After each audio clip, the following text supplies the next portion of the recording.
आज फिलहाल हम एचयू परिसर में हैं और हमारे पीछे जो आप देख पा रहे हैं जई की उन्नत किस्में।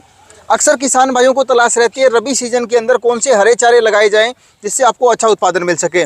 इसमें आप जई लगा सकते हैं, बरसीम लगा सकते हैं और इनकी कौन सी उन्नत वैरायटियां आप लगाएं जिससे कि आपको उत्पादन भी ज़्यादा मिले, कटाई भी ज़्यादा मिले। तो इस बारे में ज़्यादा जानकारी के लिए एचयू के जो साइंटिस्ट हैं यहाँ पे चारा अनुभाग फॉडर डिपार्टमेंट से, वो हमारे साथ हैं। उन्हीं से अपने जानेंगे कि जई की कौन सी किस्में वो लगा सकते हैं जो एचयू डिपार्टमेंट के द्वारा किसानों को अनुमोदित की जाती है, रिकमेंड की जाती है। सर नमस्कार। नमस्कार जी। हाँ जी, मेरा नाम डॉक्टर रवीश है और मैं चारा अनुभाग चौधरी चरण सिंह हरियाणा कृषि विश्वविद्यालय में एक सहायक वैज्ञानिक के तौर पर कार्यरत हूँ। सर मैं आपसे जानना चाहूँगा, अक्सर किसान भाइयों को रबी सीजन में हरे चारे लगाने के लिए तलाश रहती है उन्नत किस्मों की, तो जो एचयू डिपार्टमेंट है कौन सी किस्में रिकमेंड करता है किसानों को, खास करके ओट यानी जई की अगर बात करें तो? देखिए, रबी के अंदर हमारे पास दो फसलें होती हैं, मुख्य फसलें। एक तो है बरसीम और दूसरी है जई। तो जैसा आपने जई के बारे में पूछा, तो जई के अंदर हमारे पास दो तरीके की किस्में होती हैं। एक तो ऐसी कि दो कट देती हैं और एक सिंगल कट देने वाली, यानी एक 2 बाट देने वाली और एक बाट देने वाली। ठीक है। तो जैसे ही हम बोर्ड के सामने खड़े हैं, HJ8 ये हमारी एक लैंडमार्क वैरायटी है, बहुत ही ज़्यादा पॉपुलर वैरायटी किसानों के बीच जी। तो ये हमें 2 कट देती है और इसका आप देख सकते हैं 240 कुंटल पर एकड़ के हिसाब से लगभग इसकी उपज होती है जी। और इसका पत्ता आप जैसे देख सकते हैं कि चौड़ा पत्ता है।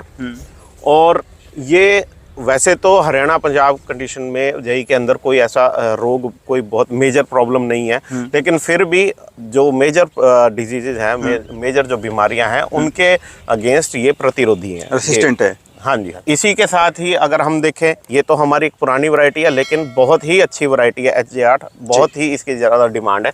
साथ ही दूसरी वैरायटी जो कि एक नई वैरायटी है HFO 707 जो कि 2 कट देती है। इसकी जैसे कि आप उपज देख सकते हैं 280 कुंटल पर एकड़ के हिसाब से इसकी जो है उपज होती है और इसकी सीड यील्ड भी करीब 9.5 से 10 कुंटल पर एकड़ के हिसाब से है जी। सर मैं आपसे जानना चाहूँगा, जई बिजाई के उपयुक्त समय कौन सा होता है, किसान भाई कब इसको लगाएं? हाँ जी, जैसे जई की उपज बेहतर उपज लेने के लिए अक्टूबर माह का दूसरा पखवाड़ा सबसे उपयुक्त है। और सर बीज रेट, सीड रेट क्या कुछ रखें प्रति एकड़ या प्रति बीघा के हिसाब से अगर बात करें? हाँ जी, प्रति एकड़ के हिसाब से अगर हम बात करें तो 30 किलो प्रति एकड़ के हिसाब से, जो छोटे बीज, जो पतले जिसे कहते हैं कम भारी बीज अगर हो किस्म का, तो वो 30 किलो प्रति एकड़ के हिसाब से हम सीड रेट ले सकते हैं। भारी जो किस्में हैं, भारी बीज वाली किस्में हैं, उनका 40 किलो प्रति एकड़ के हिसाब से। सर कुछ एक किसान भाई हैं जो सीड रेट अपने बिजाई करते हैं मशीनों के द्वारा और कुछ एक किसान छिटकवा विधि से लगाना पसंद करते हैं, तो उसमें सीड रेट का कोई अंतर रहेगा? देखिए, मैं आपको बताऊं, अगर सीड ड्रिल से आप उसको बिजाई करते हैं तो जनरली सीड जो है 30 किलो से भी कम लगता है जी। क्योंकि वो बीज की जो है बचत करने का बहुत अच्छा तरीका है। लेकिन ज़्यादातर किसान के पास ऐसे इम्प्लीमेंट नहीं होते उपलब्ध। और चारा, अगर हम बड़े ऑनेस्टली बात करें तो चारा जो फसलें हैं थोड़ा सा नेग्लेक्टेड सी फसलें होती है, इनमें कोई इतना ज़्यादा एफर्ट नहीं, ध्यान नहीं देते, ज़्यादा ध्यान नहीं करता है। तो इसलिए अगर हम सीड के हमारे पास कमी है तो मैं कहूँगा कि भी आप तो सीड ड्रिल से उसका इस्तेमाल करें, क्योंकि उसमें थोड़े बीज की बचत होती है जी। सर अगर बात करें जो बड़ी सिटियों के आसपास के किसान हैं वो अक्सर चारा उत्पादन गौशाला में या टाल के ऊपर बेचने के लिए लगाते हैं, तो उसके लिए जई की कौन सी किस्म लगाएं जिससे उन्हें प्रति एकड़ वजन ज्यादा मिले? हाँ जी, अगर हम फिर दूसरी, मैंने बताया था जैसे 2 तरीके की किस्में हैं, तो दूसरी तरीके की किस्म है हमारी, वो है सिंगल कट वैरायटी। तो मैं आपको पहले अपनी पुरानी किस्म है वो दिखाऊंगा, OS 403। ये एक सिंगल कट की यानी 1 बाट देने वाली वैरायटी है, जिसका कि आप देख सकते हैं करीब 215 कुंटल पर एकड़ के हिसाब से इसकी हरे चारे की जो है पैदावार है। ये भी एक पुरानी वैरायटी है, चौड़ा पत्ता है इसका और जो है बहुत ही ज़्यादा इसकी एक्सेप्टेबिलिटी है जी सारे देश के किसानों में। किसान भाइयों, ये मैं आपको दिखाना चाहूँगा, पत्ता आप देख सकते हैं ज्वार की तरह पत्ता है जई का और काफ़ी मुलायम है। इसके अलावा दूसरी चीज़ जो इसमें देखने लायक है इसकी ब्रांचिंग यानी टिलरिंग। शुरू से ही पौधा टिलरिंग लेके चलता है और एक बीज से यूँ कह सकते हैं कि तकरीबन आपको 10+ टिलरिंग देखने को मिलेगी, जिससे ये कह सकते हैं कि कम सीड रेट के अंदर भी अपने ज़्यादा चारा उत्पादन ले सकते हैं। ये दूसरी किस्म है जो कि हमारी नई किस्म है HFO 607, जो कि 1 बाट देने वाली है।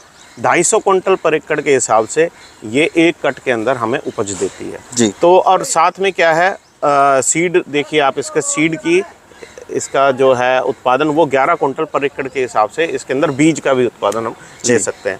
तो क्या होता है कि अब जैसे कि मैं आपसे अगर साझी करूं ये एक बात कि ज़्यादातर हमारे पॉपुलेशन के अंदर, ह्यूमन पॉपुलेशन के अंदर आप देखें diabetes, high blood pressure, cholesterol जैसी जो ये सामान्य बीमारी ज़्यादा पाई जाती है।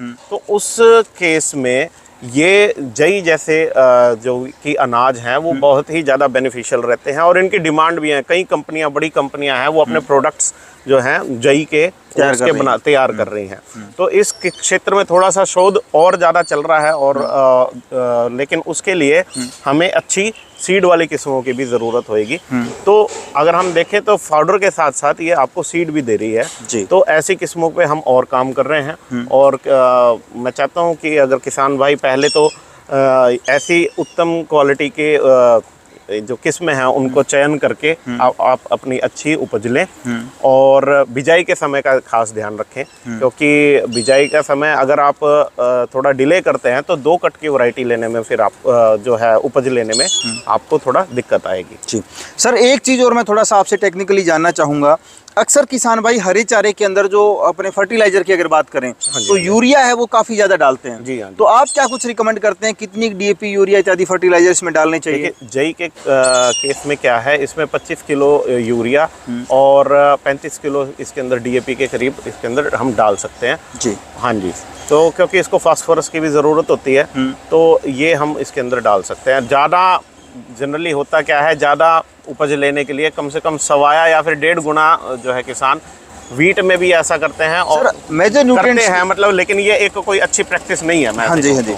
सर मेजर न्यूट्रिएंट्स एनपीके की अगर बात करें, नाइट्रोजन, फास्फोरस और पोटास, तो इनको सीड ड्रिल यानी बिजाई करते समय दें या उसके बाद डालें? देखिए जो यूरिया है, यूरिया का आप छिंटा दे सकते हैं, लेकिन डीएपी के केस में आप ध्यान रखें कि डीएपी की तो आपको ड्रिल ही करनी पड़ेगी जी। क्योंकि डीएपी के अंदर जो फास्फोरस है वो ऐसा है कि वो मूव नहीं करेगा, वो जहां डल गया वो वहीं पे पड़ा है जी। तो इस यूरिया ऐसा होता है, यूरिया पानी के साथ साथ नीचे जमीन लीच डाउन करता है, लेकिन डीएपी के केस में ऐसा नहीं है। तो जब भी हम डीएपी डालें तो उसके लिए ये रहता है कि वो हमें ड्रिल से ही करना होता है, जमीन तैयार करते समय। बिल्कुल। और दलहनी फसलों में ज़्यादातर जैसे कि यूज़ होता है डीएपी, तो डीएपी उस केस में जो है ड्रिल के साथ ही हमने पहले कर देना है, उसको बीज देना है। ठीक है।